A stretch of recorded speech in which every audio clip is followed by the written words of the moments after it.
brothers and sisters in Christ. Welcome to the celebration of the Holy Sacrifice of the Eucharist. As we celebrate the fifth Sunday of Lent, let us include in our prayers the following intention: for the thanksgiving of Richard and Chona Yumul, Nimpa Agapitoong, for the eternal repose of the souls of Jose Roman Sr. and Jr., Antonio Iluminada, Juanita, and Alejandra, and all poor souls in purgatory.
Brothers call. Long have I waited for your coming home to me and leading deep beyond the land. In the name of the Father, and of the Son, and the Holy Spirit, Amen. the Lord be with you. And with your spirit. We are now on the fifth Sunday of Lent. Let us call to mind our sins and ask the Lord for his pardon and for his strength. You were sent to heal the contrite of heart. Lord, have mercy. Lord, have You mercy. came to call sinners. Christ, have mercy. Christ, have You are mercy. seated at the right hand of the Father to intercede for us. Lord, have mercy. Lord, have May mercy. Almighty God have mercy on us, forgive us our sins, and bring us to life everlasting. Amen. Let us pray. By your help, we beseech you, O Lord, we may walk eagerly in the same charity with which, out of love for the world, your Son handed himself over to death. Through our Lord Jesus Christ, your Son, who lives and reigns with you, in the unity of the Holy Spirit, one God forever and ever. Amen. Amen.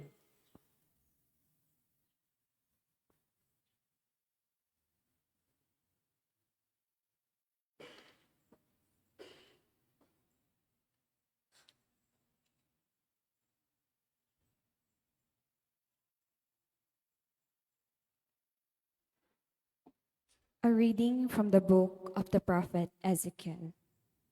Thus says the Lord God, O my people, I will open your graves and have you rise from them and bring you back to the land of Israel. Then you shall know that I am the Lord, when I open your graves and have you rise from them, O my people. I will put my spirit in you that you may live, and I will settle you upon your land. Thus you shall know that I am the Lord. I have promised, and I will do it, says the Lord.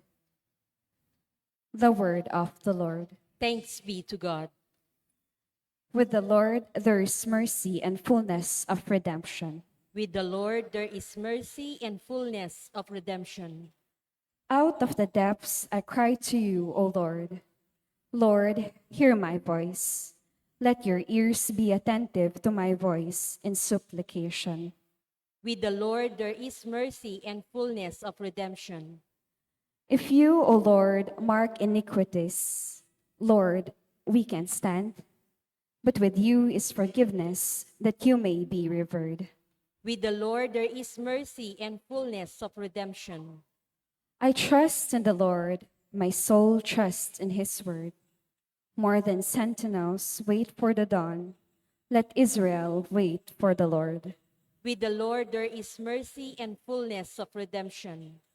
For with the Lord is kindness, and with him is plenteous redemption, and he will redeem Israel from all their iniquities. With the Lord there is mercy and fullness of redemption.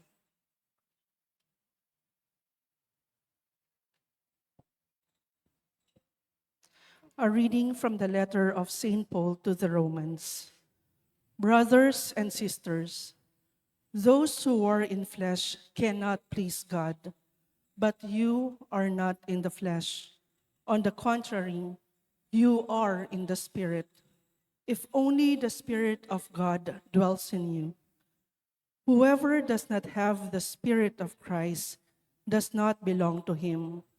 But if Christ is in you, although the body is dead because of sin, the Spirit is alive because of righteousness.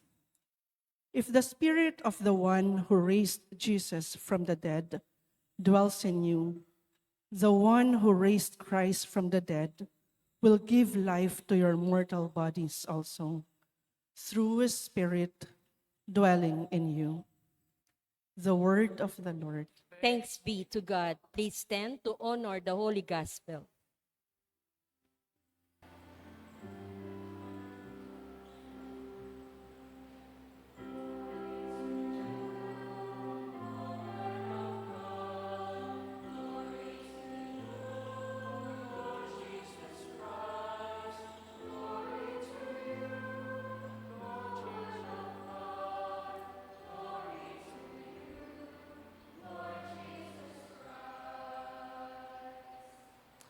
I am the resurrection and the life, says the Lord.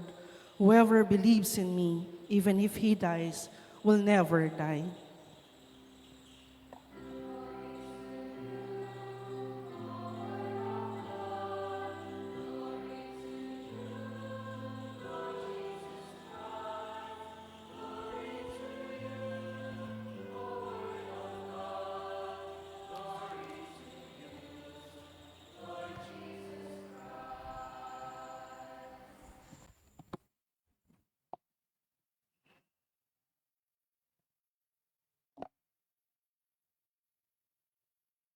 The Lord be with you. And with your A spirit. reading from the Holy Gospel according to John.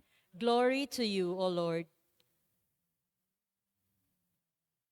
The sisters of Lazarus sent word to Jesus saying, Master, the one you love is ill. When Jesus heard this, he said, This illness is not to end in death, but it for the glory of God, that the Son of God may be glorified through it. Now Jesus loved Martha and her sister and Lazarus. So when he heard that he was ill, he remained for 2 days in the place where he was. Then after this, he said to his disciples, Let us go back to Judea. When Jesus arrived, he found that Lazarus had already been in the tomb for 4 days. When Martha heard that Jesus was coming, she went to meet him, but Mary sat at home. Martha said to Jesus, Lord, if you had been here, my brother would not have died. But even now I know that whenever you ask of God, God will give you. Jesus said to her, Your brother will rise.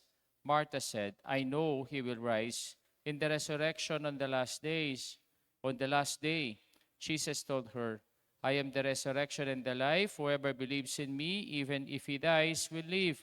And anyone who lives and believes in me will never die. Do you believe this?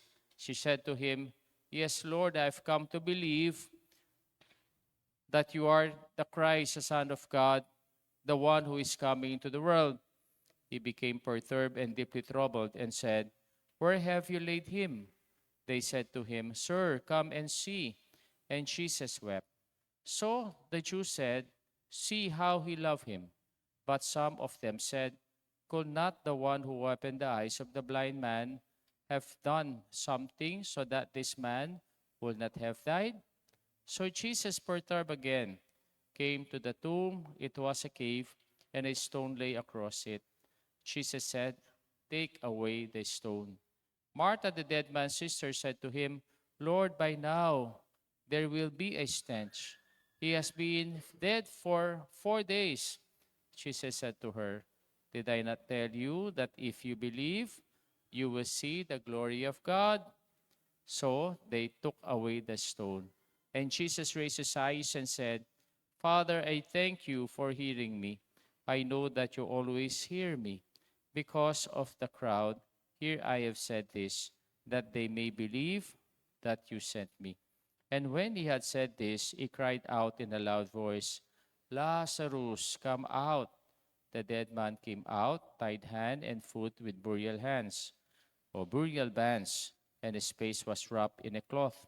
So Jesus said to them, Untie him and let him go. So many of the Jews who had come to Mary and seen what had done began to believe in him.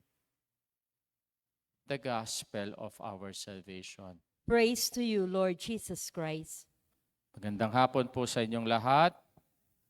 The fifth Sunday of Lent, the last leg of our journey to this Lenten celebration, because next week we will enter into the celebration of the Paschal mystery of our Lord Jesus Christ, His suffering, death, and resurrection. At ang tawag din po natin ngayon sa Sunday na ito, the Passion Tide Sunday.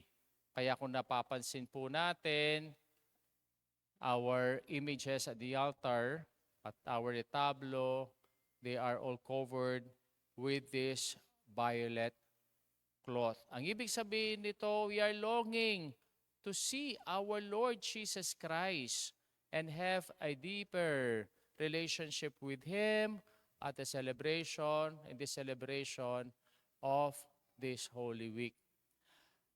The powerful voice that gives life. Tayo pong mga mga Kapampangan, tayo daw ay malalakas ang boses. Ako po, hindi ko exempted doon. Malakas din ang boses ko, especially calling someone. Kaya po yung taga-ibang probinsya, pag narinig magsalita ang mga Kapampangan, akala po nila sila ay nag-aaway. Pero in reality, hindi naman. Naalala ko one time sa airport sa Manila, nagkita kami nung aking kaibigan na matagal na kami hindi na nagkikita. Nagkwentuhan kami, of course, very excited and very loud. Tapos itong aking kaibigan na ito, mayroon siyang paboritong expression na siya ay may kasamang mura pag po siya ay nagkukwento. People is staring at us. Akala nila kami ay nag-aaway. Hindi nilang alam. Very excited kami sa reunion naming iyon. Bakit sinasabi ko po itong tayong mga Kapampangan, very loud tayo or even having this powerful voice? Our gospel today is all about one of the powerful and deeply moving moments in all the scriptures, the raising of Lazarus. Kung pong pinakinggan natin yung gospel natin at the beginning, parang ang ating Panginoon, wala siyang pakialam o wala siyang concern about Lazarus. They already sent him the message that his best friend Lazarus was ill. Pero he stayed on his place for more than 2 days. Siguro tatanungin natin sarili natin, hindi ba best friend niya yung may sakit? Yung mga lumalapit sa kanya na may sakit, pinapagaling niya. O kaya yung patay na namatay at binibigyan sila ng panibagong buhay. Bakit kaya itong kanyang kaibigan na ito, malapit na malapit sa kanya, even yung kanyang mga kapatid na si Martha and Mary, wala bang pakialam ang ating Panginoon? Even the sisters of the dead complained to the Lord, Lord, if you are being here, my brother will not have died. Looking at the statement of Martha, it was not only a statement of complaint, but words of resentment. Para bang sinasabi ni Martha on our gospel, Lord, nung ikaw ay nangangailangan, nagugutom, kailangan mong magpahinga, pumupunta ka sa bahay namin. Ngayon, kami naman ang nangangailangan, may sakit ang kapatid namin, pero hindi ka dumating. No? But our Lord Jesus Christ was moved to compassion. And He asked them, where you laid him? And they went to the tomb. When Jesus saw the tomb of Lazarus, He wept. Siya po ay umiyak. Kaya ang sabi ng mga tao, talagang mahal na mahal niya si Lazarus. And He exclaimed his powerful voice, Lazarus, come out. And Lazarus came out. Itong tagpo sa gospel nating ito na ang ating Panginoong Jesucristo, siya'y nagbigay ng buhay kay Lazarus. Ito yung kwento ng creation history . looking back on the book of Genesis, the powerful voice of God exclaim, and everything in this world came to life. Itong buhay na nandito ngayon sa mundo, ito'y galing sa powerful na boses ng Diyos. Kaya sa ministry ng ating Panginoong Yesukristo, paano niya in-exercise itong powerful voice na ito? When He preaches, He create inspiration to those who follow Him. When He heals, He creates new life to those suffering from their illness. Or even when He forgives, He creates transformation or even conversion to those who are forgiven. Ito pa kayang buhay na napaka-importante sa atin. Hindi ba ito bibigyan ng panibagong buhay ng ating Panginoon?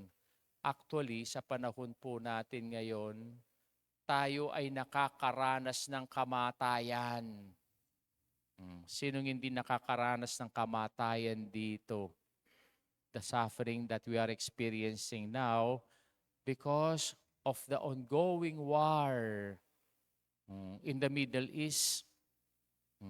Alam nyo, ang kamatayan na naranasan natin is not only physical death, but also the death of peace or the death of stability, the death of our future, the death of our dreams, or even the death of our economy. Sino ba pong bansa hindi nagrereklamo ngayon sa mahal na petroleum products? By next week, magmamahal na naman ang gasolina. Brace yourself. Kaya pa ba natin? Kaya po ito yung reality na tayo na hinaharap natin. Ito na ba ang kastigo de Diyos? Palagay nyo ba ito na ang kastigo de Diyos?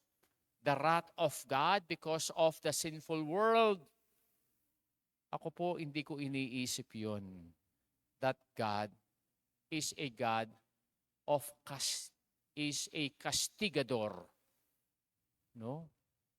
Kasi our God is not a God of that destroy us, but the God who restores us. That is why if we say, nowadays, Lord, if you are being here, this word will not happen. Kaya po, what is the response of our Lord Jesus Christ with this question? Go out of your tomb. Go out of your sinfulness. Go out of your bad attitude. Go out of your wretchedness. Ito ang gustong paalala sa atin ng ating Panginoon. Ano ba yung mga tomb natin ngayon sa panahon natin? Actually, tomb in a physical sense is a symbol of darkness, putrefaction, foul odor, corruption. But in a spiritual sense, this tomb is a symbol of despair, of grief, pain, hopelessness, or even unforgiveness. Our Lord telling us in this gospel, I created you for life and I did not create you for death. Ang pong kamatayan, hindi po ito part ng creation. Tandaan po natin yan. Kung may namatay sa pamilya natin, huwag nating sisihin ng Diyos. Kasi during creation, hindi ginawa ng Diyos ang kamatayan. Bakit nagkaroon ng kamatayan dito sa mundo? Kasi dahil sa ating pagkakasala. Kaya po ang Diyos na ito, gusto niyang baguhin at panibaguhin ang buhay natin. In what manner? By listening to His powerful voice. Why? God's voice gives hope.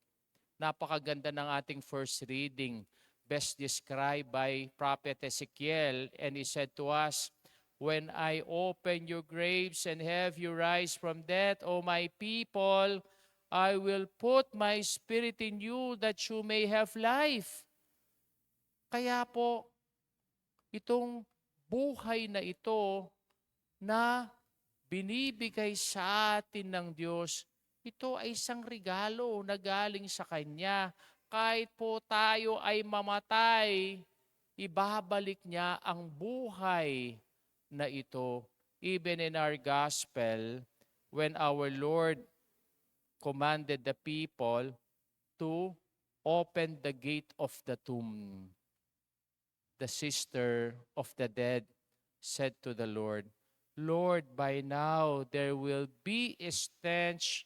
He has been dead for 4 days." Why our gospel mention for 4 days? Kasi po, yung mga Hudyo, mayroon silang paniniwala, pag ang isang taong namatay, after 3 days, yung kanyang espiritu ay mawawala na, lalayas na sa katawan niya. At mag-uumpisa na yung putrefaction, yung corruption, even in the presence of our Lord. Kaya itong mga kapatid ni Lazarus, kahit nandun na si Kristo, no, wala na silang pag-asa. But our Lord Jesus Christ responded, "Did not I tell you that if you believe, you will see the glory of God?" There is no impossibility with God, even in death. Second, God's voice gives faith. Even these people complaining, He opened the eyes of the blind, He cured the sick, He drive out demons, and even restored the life of Jairus' daughter. But He allowed His friend to die. But our Lord Jesus Christ responded to the grief of the death of Martha and Mary. "Lord, if you had been here, my brother would not have died." Jesus responded to them, "I am the resurrection and the life. Whoever believes in me, even if he dies, he will live, and anyone who lives and believes in me will never die." As if He is saying, our final destination is not death. Even the word cemetery. Alam niyo ho ba saan galing yung salitang cemetery? Yung cementerio from the Greek word koimeterion, which means a sleeping place. Kaya po tayong nananampalataya kay Kristo, ang final destination natin hindi po sementeryo lang, kundi ang sementeryo ay isang dormitory para sa atin, na doon lang tayo matutulog. One day, if we have faith in God, He will restore once again our life, awaken our sleeping body from the dead. Kaya hindi po tama yung sinasabi natin, no? There is life after death, but it is right to say there is life after life. Bakit? Kasi death is just only a passage. Hindi naman tayo galing sa kamatayan eh. Galing tayo sa buhay, papunta sa kabilang buhay. And even yung mga Tagalog, ang tawag nila sa kanilang patay ay sumakabilang buhay. That kind of faith that we believe in our Lord Jesus Christ even though tayo ay namatay na. And third, God's voice gives life. Tayo ba ay nabubuhay? What is the reason bakit tayo nabubuhay? Hindi lang pong tayo ay humihinga. Nabubuhay tayo because the Spirit of God dwells in us. And what is that Spirit of God? Ang tawag po natin ito ay Ruwa. And what is the meaning of Ruwa? The breath of life. Even sa misa natin, hindi ba? When the priest greets us, the Lord be with you.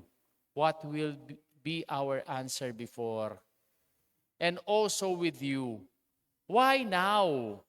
When the priest greets us, the Lord be with you. What will be your answer? And with your spirit. Mas naintindihan po natin ito sa greeting sa mga Kapampangan. Yung pong familiar pa ba kayo doon sa greetings nating Dispo? Mayroon pa bang nag-greet na ganon ngayon? Dispo, Diyos ko po, recognizing the presence of the Spirit of God in us. Kaya tayo nabubuhay dahil sa Espiritong yun eh.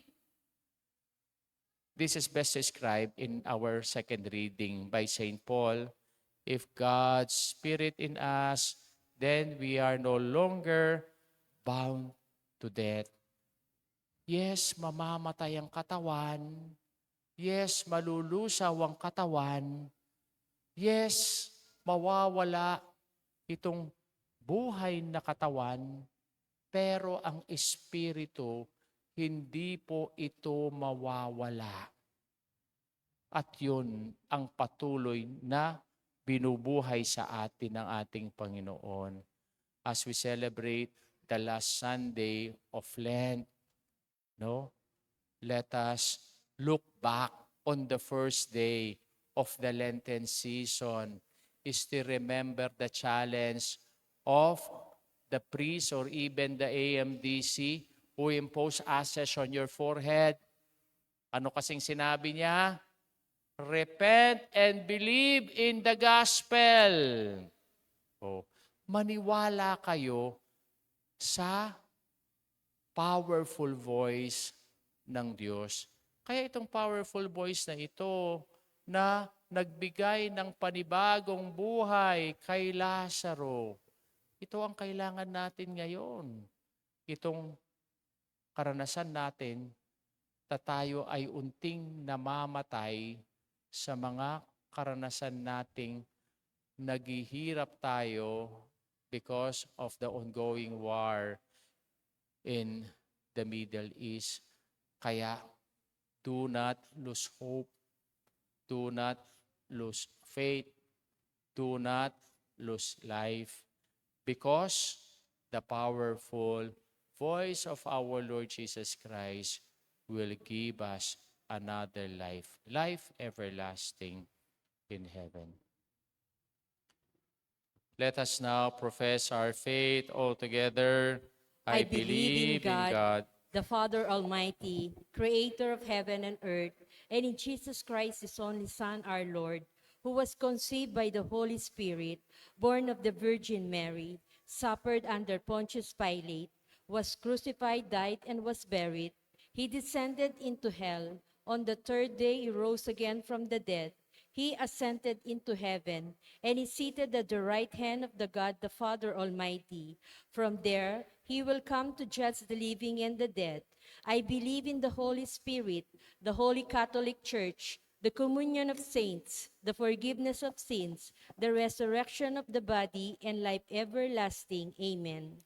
Lazarus is brought to life to show that the Lord Jesus is our resurrection and life, with confidence that we share In Jesus' victory over death, we now pray to our Heavenly Father as we say, God of life, hear our prayer. All God of life, together. God of life, hear our prayer.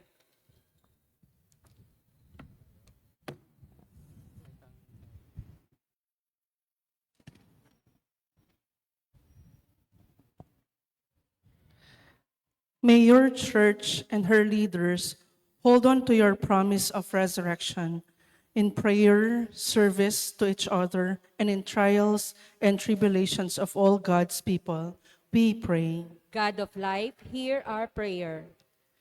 May hope in the resurrection and future life inspire those who govern to reject corruption and abuse of power and embrace humility and faithful service to their countrymen. We pray. God of life, hear our prayer.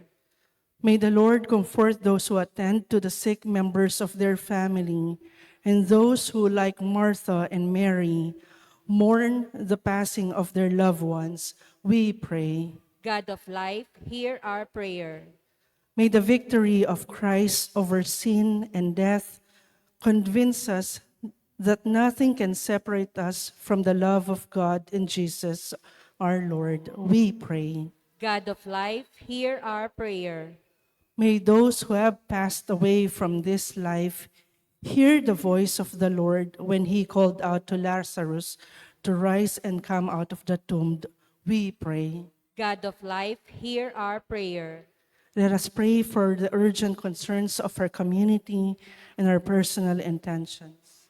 God of life, hear our prayer. We continue to pray for peace.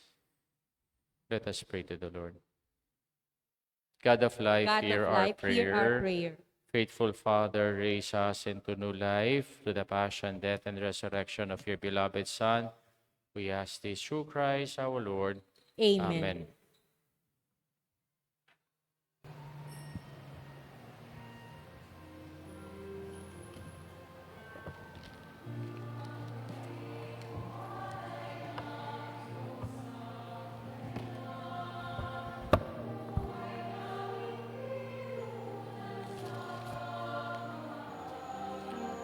Blessed are you, Lord, God of all creation, to your goodness. We have this bread to offer.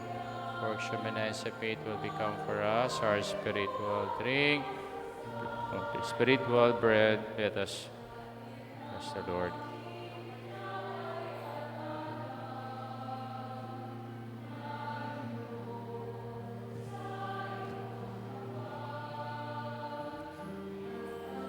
Blessed are you, Lord, God of all creation, to your goodness. We have this wine to offer, fruit of the vine which shaman has made, will become for us our spiritual drink.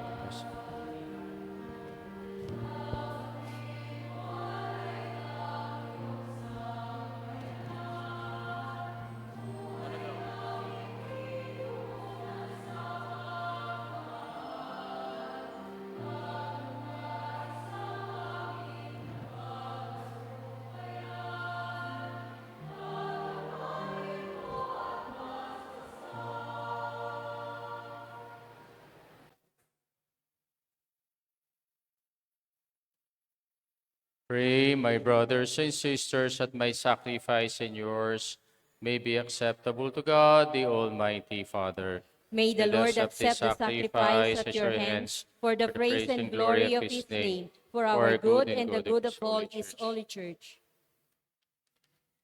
Hear us, Almighty God, and having instilled in your servants the teachings of the Christian faith, graciously purify them by the working of this sacrifice.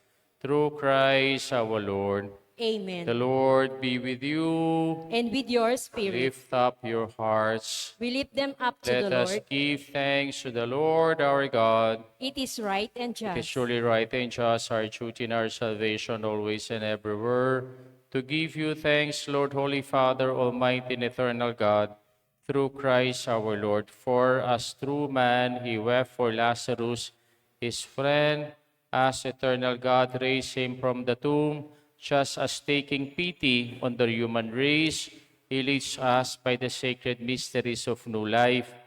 Through him, the host of angels adores your majesty and rejoice in your presence forever. May our voices, we pray, join with theirs in one chorus of exultant praise as we acclaim.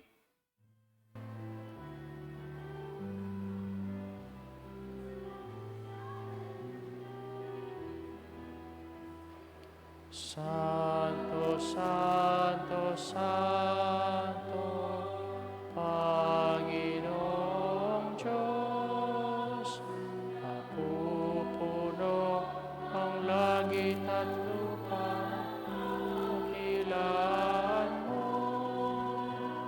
Hosana, Hosana, Hosana sa kaitaasan. Hosana.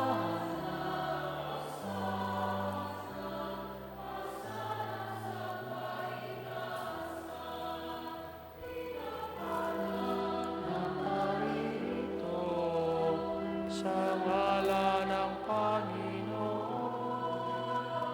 Hosana, Hosana, Hosana sa kaitaasan.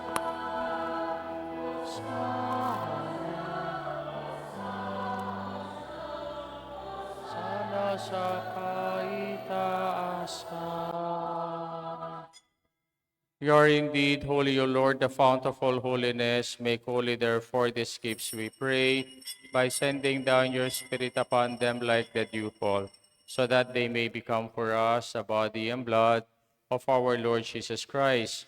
At the time he was betrayed and entered willingly into his passion, he took bread, giving thanks, broke it, gave it to his disciples, saying, "Take this, all of you, and eat of it, for this is my body, which will be given up for you."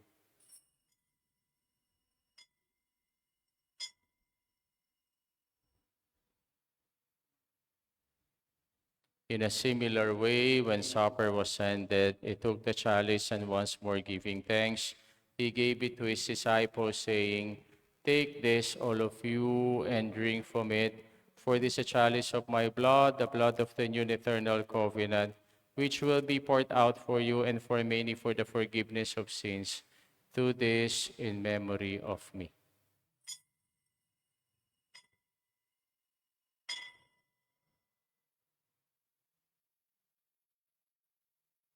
The mystery of faith.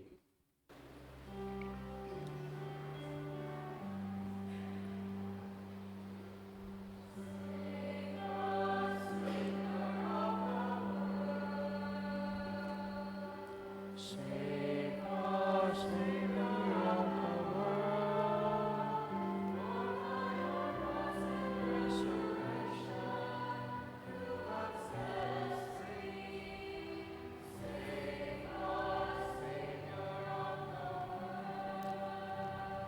Therefore, as we celebrate the memorial of his death and resurrection, we offer you, Lord, the bread of life and the chalice of salvation, giving thanks that you held us worthy to be in your presence and minister to you. Humbly we pray that partaking of the body and blood of Christ may be gathered into one by the Holy Spirit. Remember your church is spread throughout the world and bring her the fullness of charity, together with Leo, our Pope, Florentino, our Bishop, and all the clergy. Remember also our brothers and sisters who have fallen asleep in the hope of the resurrection and all who have died in your mercy. Welcome them into the light of your face. Have mercy on us all, we pray, that with the Blessed Virgin Mary, Mother of God, with Saint Joseph, her spouse, with the blessed apostles or the saints who have preached you throughout the ages, we merit to be co-heirs to eternal life and may praise and glorify you through your Son, Jesus Christ.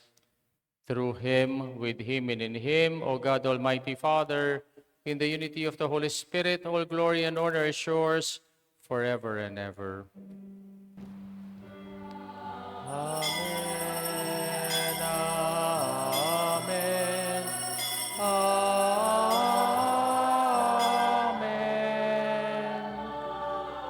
Amen. Amen. Amen.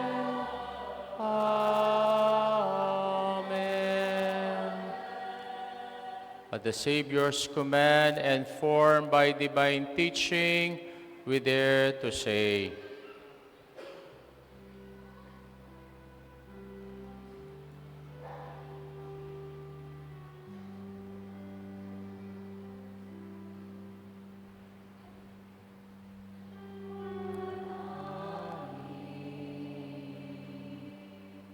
sumasalangit ka.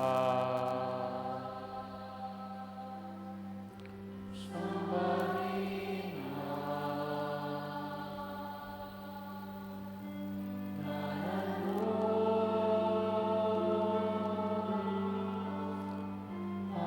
sa amin ang kaharian mo. Sundin ang loob mo dito sa lupa para nang sa langit. Bigyan mo kami ngayon ng aming kakanin.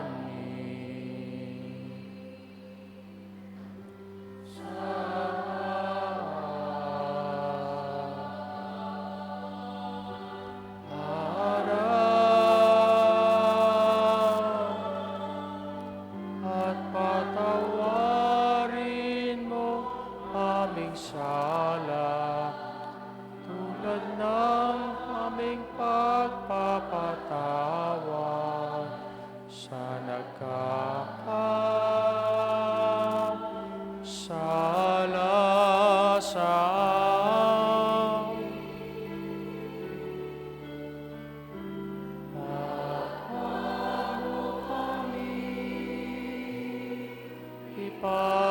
Ipaintulot sa tukso at iadya mo kami sa lahat ng mga sama.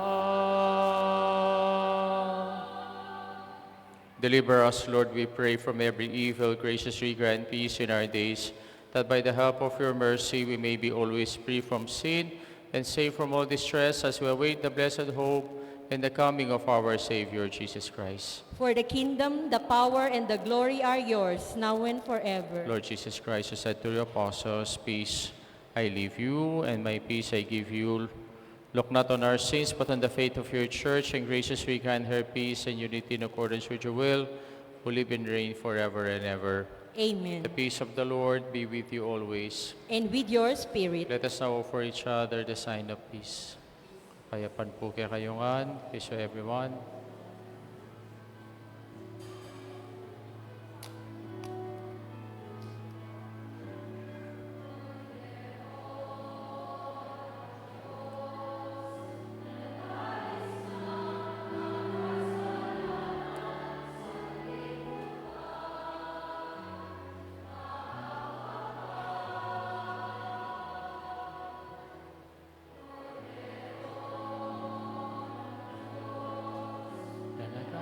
Ng mga kasalanan ng sanlibutan, maawa ka. Kordero ng Diyos, alis ng mga kasalanan, ipagkaloob mo sa amin ang kapayapaan.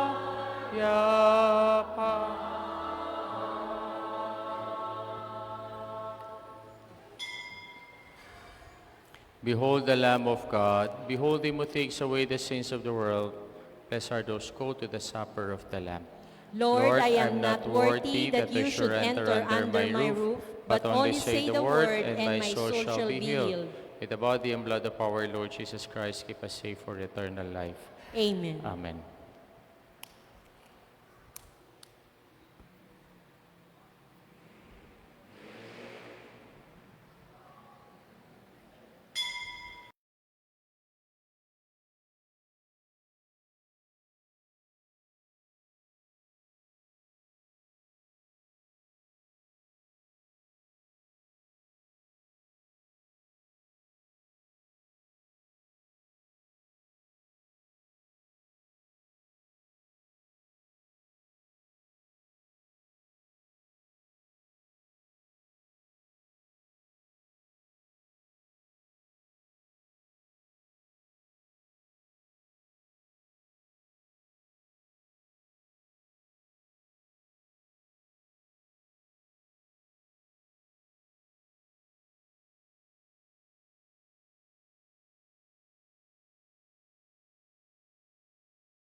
Let us pray.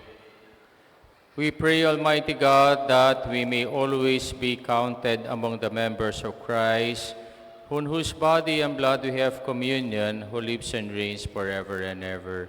Amen. Amen. Next week po, Holy Week na, yung mga activities po natin, kikita po natin sa malaking tarpaulin sa harapan ng simbahan natin o sa ating pong Facebook page. Nandun na po lahat ang ating pong activities. At sa Sunday, yung ating procession from Sapang Bato High School going here at our church will start at 5:30 a.m. Kaya po yung gustong sumali for the blessing of the palms, 5:30 a.m. Yun pong ating blessing dun po sa Sapang Bato High School. The Lord be with you. And with your spirit. Bow down for the blessing. Bless, O Lord, your people who long for the gift of your mercy, and grant that what at your prompting they desire, they may receive by your generous gift through Christ our Lord. Amen. And may the blessing of Almighty God, the Father, the Son, and the Holy Spirit come down on you and remain with you forever. Amen. Our Mass been offered, let us go in peace and to love and to serve the Lord. Thanks be to God. Good evening po sa inyong lahat.